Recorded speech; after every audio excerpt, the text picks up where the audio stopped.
Assalamualaikum warahmatullahi wabarakatuh. Bagaimana kabarnya hari ini anak-anak? Semoga kalian dalam keadaan sehat. Sebelum belajar, alangkah baiknya kita berdoa dulu. Ada yang ingin memimpin doa hari ini? Ya, silakan. Pimpin doa hari ini. Assalamualaikum warahmatullahi wabarakatuh. Nama saya Rigi Gaisan, kelas 5A. Saya akan membacakan doa Al-Fatihah dan sebelum belajar. A'udzubillahi minasyaitonirrajim. Bismillahirrahmanirrahim. Alhamdulillahirabbil alamin. Ar-Rahmanirrahim. Maliki yaumiddin. Iyyaka na'budu wa iyyaka nasta'in. Ihdinas siratal mustaqim.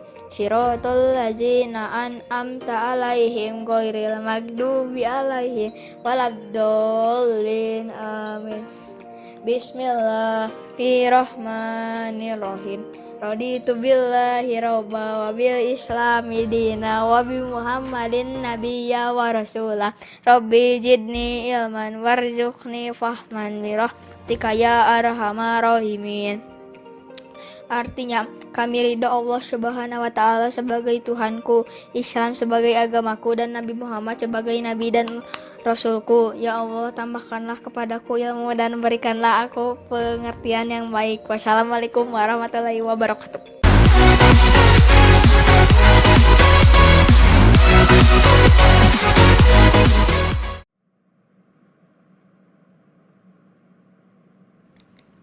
Hari ini kita akan belajar IPA kelas 5 Ilmu Pengetahuan Alam. Tema 4 Sehat itu penting. Subtema 1 Peredaran darahku sehat. Kompetensi dasar 3.4 Materi pokok organ peredaran darah manusia. Tujuan pembelajaran hari ini: pertama, peserta didik dapat menjelaskan organ peredaran darah manusia dengan benar. Kedua, peserta didik dapat membuat peta konsep bagian-bagian jantung dan komponen darah dengan benar. Organ peredaran darah manusia. Sistem peredaran darah berfungsi mengedarkan zat-zat yang dibutuhkan ke seluruh bagian tubuh.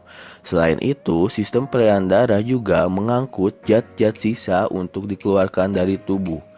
Sistem peredaran darah manusia tersusun atas jantung, pembuluh darah, dan darah. Coba kalian perhatikan gambar di samping. Organ peredaran darah yang pertama yaitu jantung. Bagian-bagian jantung tersusun dari otot-otot yang tebal dan kuat. Jantung bekerja tanpa henti, memompa darah agar terus mengalir. Bagian-bagian jantung. Pertama, ada serambi kiri, berfungsi mengalirkan darah kaya oksigen atau O2 dari paru-paru ke bilik kiri. Bilik kiri berfungsi memompa darah kaya oksigen ke seluruh tubuh. Bilik kanan berfungsi memompa darah kaya karbon dioksida atau CO2 ke paru-paru. Serambi kanan berfungsi mengalirkan darah kaya karbon dioksida atau CO2 ke bilik kanan. Cara kerja jantung. Ada yang tahu bagaimana cara kerja jantung? Ya, betul sekali. Jantung bekerja memompa darah dengan cara mengembang atau berelaksasi dan menguncup atau berkontraksi. Gerakan mengembang dan menguncup menghasilkan bunyi yang terdengar sebagai detak jantung. Jantung memompa darah ke seluruh tubuh. Kedua, pembuluh darah. Pembuluh darah dibedakan menjadi 3, yaitu arteri, vena, dan kapiler. Ada yang tahu apa itu? Ya, betul sekali. Arteri atau pembuluh nadi. Arteri membawa darah keluar jantung. Arteri berdinding tebal dan elastis. Denyutnya sangat terasa. Aliran darah di arteri lebih cepat daripada vena. Arteri terletak jauh dari permukaan kulit. Kedua, vena atau pembuluh balik. Vena membawa darah menuju jantung. Vena memiliki dinding yang tipis dan kurang elastis. Letaknya dekat dengan permukaan kulit. Aliran darahnya tidak secepat arteri. Vena memiliki katup di sepanjang pembuluh yang berfungsi agar darah tetap mengalir. Ketiga, kapiler. Kapiler merupakan pembuluh darah yang sangat kecil dan berhubungan langsung dengan sel-sel jaringan tubuh. Kapiler menghubungkan arteri terkecil dan vena terkecil. Di dalam kapiler terjadi pertukaran oksigen dan karbon dioksida. Coba kalian perhatikan gambar di samping. Komponen darah. Komponen darah dibedakan menjadi 4. Pertama, sel darah merah. Ada yang tahu apa itu sel darah merah? Ya, betul sekali. Sel darah merah berperan sebagai pengangkut oksigen dan karbon dioksida. Sel darah merah mengandung protein berwarna merah yang disebut hemoglobin. Hemoglobin berfungsi untuk mengangkut oksigen ke seluruh tubuh. Yang kedua, sel darah putih. Sel darah putih berperan membunuh kuman yang masuk ke dalam tubuh. Contohnya, gambar di bawah ini. Yang ketiga, keping darah. Keping darah berperan dalam proses pembekuan darah dan menyembuhkan luka. Yang keempat, yaitu plasma darah. Plasma darah merupakan bagian cair dari darah yang terdiri dari 90% air. Plasma darah berperan mengangkut zat-zat makanan dan hormon.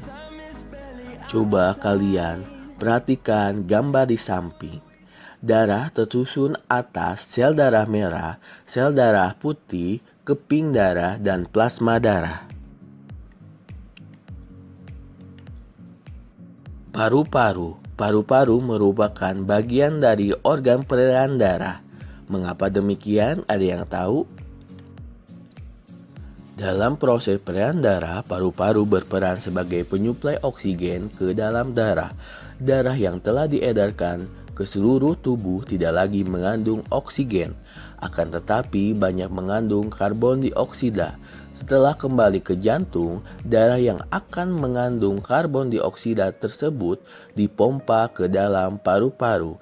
Selanjutnya, karbon dioksida diambil dan diganti dengan oksigen melalui proses pernapasan. Coba kalian perhatikan gambar di samping. Peredaran darah. Peredaran darah terbagi menjadi 2. Pertama, peredaran darah besar. Pada peredaran darah besar, darah mengalir dari jantung ke seluruh tubuh lalu kembali ke jantung. Coba kalian perhatikan gambar di bawah ini. Peredaran darah besar dari jantung bilik kiri masuk ke aorta, lalu masuk ke arteri, lalu masuk ke kapiler seluruh tubuh, lalu masuk ke vena dan kembali lagi ke serambi kanan jantung. Peredaran darah kecil. Pada peredaran darah kecil, darah mengalir dari jantung ke paru-paru lalu kembali ke jantung. Proses peredaran darah kecil dari bilik kanan masuk ke arteri pulmonalis, lalu masuk ke paru-paru, lalu masuk ke vena pulmonalis, lalu masuk ke serambi kiri. Ini adalah proses peredaran darah kecil.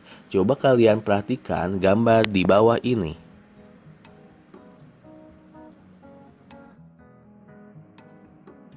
Terima kasih telah menyaksikan video hari ini tentang organ peredaran darah manusia. Semoga kalian dapat memahaminya dan mengerti. Sebelum menutup pembelajaran hari ini, alangkah baiknya kita berdoa sesudah belajar. Ada yang ingin memimpin doa hari ini? Ya, silakan. Assalamualaikum warahmatullahi wabarakatuh. Perkenalkan, nama saya Dwi Oktavianti Sabila. Teman-teman, sesudah belajar alangkah baiknya kita berdoa terlebih dahulu. Berdoa mulai. A'udzubillahi minasyaitonirrajim. Bismillahirrahmanirrahim. Allahumma inni as'alukal ilman nafi'an wa rizqan thayyiban wa amalan mutaqabbalan. Artinya, ya Allah, sungguh aku memohon kepadamu ilmu yang bermanfaat, rezeki yang baik, dan amal yang diterima. Wassalamualaikum warahmatullahi wabarakatuh. Terima kasih atas perhatiannya. Bapak ucapkan wassalamualaikum warahmatullahi wabarakatuh.